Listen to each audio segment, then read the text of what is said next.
ben ritrovati al meteo. Perturbazione atlantica, condizioni di maltempo sul nostro paese, ma vediamo il dettaglio.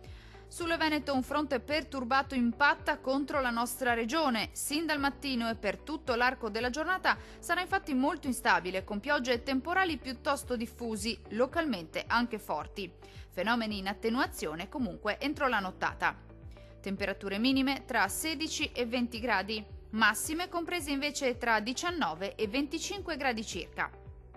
Spostiamoci ora a vedere che tempo farà sul Friuli Venezia Giulia. Poche novità, anche sulla nostra regione il tempo sarà compromesso, con precipitazioni temporalesche diffuse un po' ovunque e localmente anche di moderata intensità. Andrà via via migliorando durante le ore notturne. Temperature minime tra 18 e 19 gradi, massime oscillanti invece tra 21 e 23 gradi circa.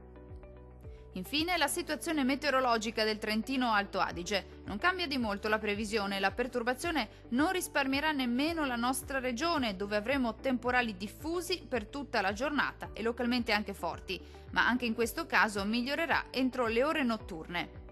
Temperature minime tra 15 e 17 gradi, valori massimi compresi invece tra 21 e 24 gradi circa. Dal meteo di Antenna 3 è tutto, arrivederci al prossimo aggiornamento.